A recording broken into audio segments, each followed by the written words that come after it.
यूं तो महाभारत के काल में अनेक योद्धा हुए, पर गुरु द्रोणाचार्य के पुत्र अश्वत्थामा उनमें विशेष थे। अश्वत्थामा महाभारत काल अर्थात द्वापर युग में जन्मे थे। उनकी गिनती युग के श्रेष्ठ योद्धाओं में होती थी।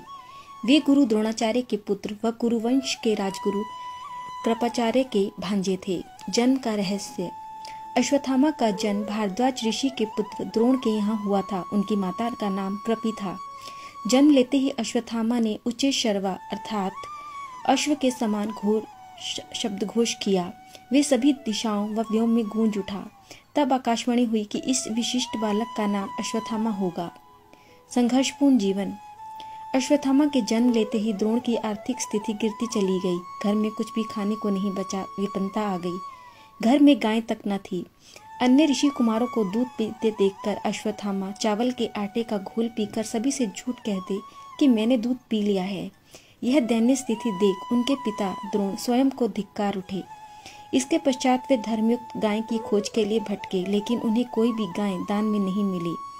मदद हेतु वे अपने मित्र राजा द्रुपद के यहाँ गए, परंतु वहां भी उन्हें अपमानित लौटना पड़ा।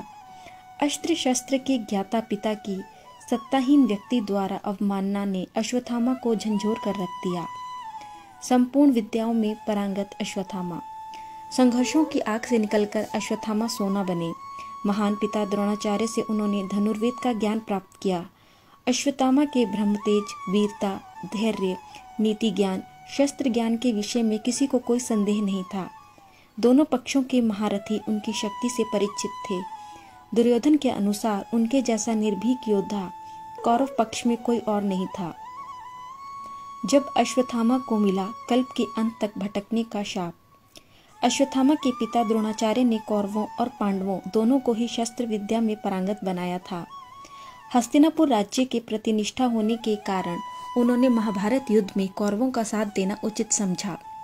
अश्वत्थामा भी अपने पिता की भांति शस्त्र विद्या में निपुण थे। पिता पुत्र की जोड़ी ने महाभारत के युद्ध में पांडवों की सेना को छिन्न भिन्न कर दिया था, जिससे पांडव निराश होने लगे थे। तब श्री कृष्ण ने कूटनीति से द्रोणाचार्य का वध करने के लिए कहा। इस योजना के तहत युद्ध भूमि में यह बात फैला दी गई कि अश्वत्थामा मारा गया है। जब द्रोणाचार्य ने धर्मराज युधिष्ठिर से अश्वत्थामा की मृत्यु की सत्यता जाननी चाहिए, तो युधिष्ठिर ने जवाब दिया, अश्वत्थामा हतो नरो व कुंजरो वा, अर्थात अश्वत्थामा मारा गया है, लेकिन मुझे पता नहीं कि वह नर था या हाथी।